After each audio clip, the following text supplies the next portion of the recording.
Proving Grounds X and Y. Wod 4 is the chipper. This workout is for time.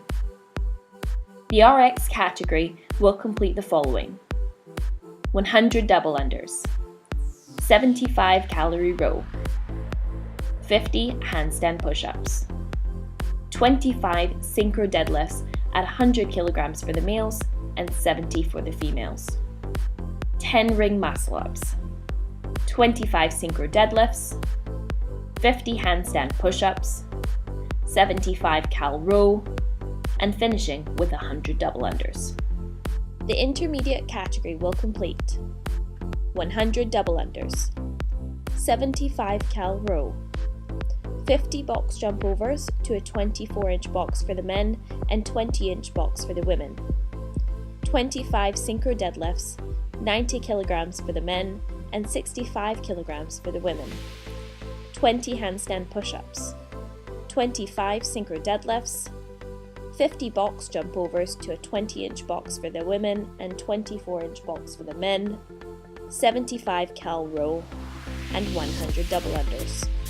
Scaled: 100 cal row, 75 box jump overs to a 20-inch box, 50 shoulder to overhead at 42.5 for the men and 30 for the women, 25 synchro deadlifts at 70 for the men and 50 for the women, 50 shoulder to overhead at 42.5 kilograms for the men and 30 kilograms for the women, 75 box jump overs, and 100 cal row.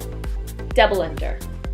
This is the standard double under in which the rope passes under the feet twice for each jump. The rope must spin forward for the rep to count. Only successful jumps are counted, not attempts. The rower screen must clearly display 0 calories with a handle resting on the rower to begin. The damper can be at any setting. The rowing monitor must be displayed back to 0. Anybody, including non-team members, can reset the rower.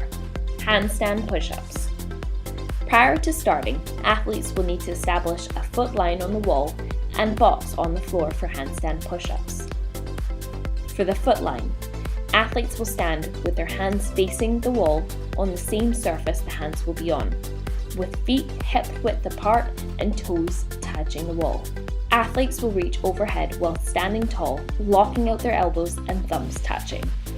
From here, mark the height of the athlete's wrists, then measure down 3 inches and create a line on the wall.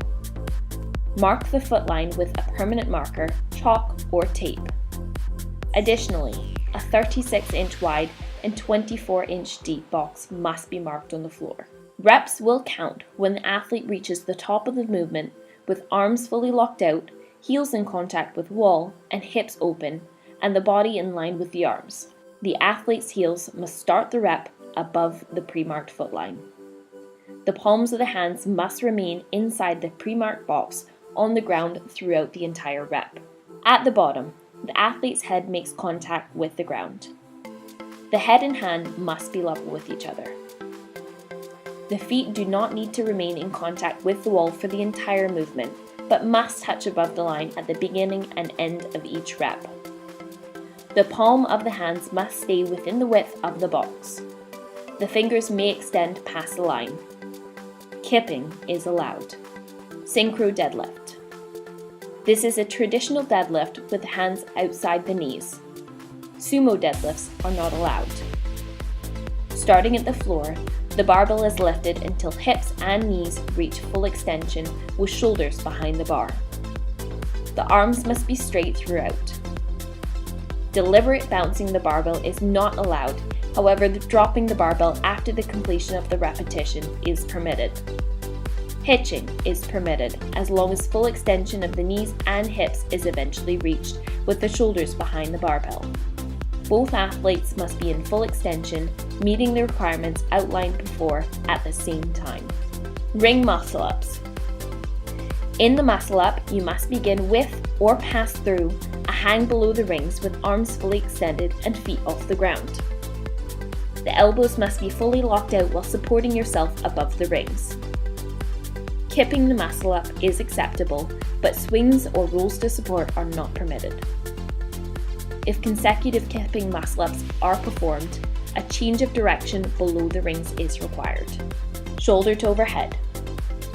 Each rep begins with the barbell on the shoulders and finishes with the weight fully locked out overhead and over the middle of the body. A shoulder press, push jerk or split jerk may be used as long as the elbow, shoulder, hips and knees are fully extended and the bar finishes directly over the body with the feet in line. Box jump overs. The box jump over starts with the athlete facing the box and finishes with the athlete jumping over the box. In the box jump over, there is no requirement to stand tall while on the top of the box. A 2-foot takeoff is always required, as is a 2-foot landing, and only the athlete's feet may touch the box during the rep. The athlete may jump or step off the other side. Each rep is counted when the athlete lands on the ground on the opposite side, where they may begin their next rep.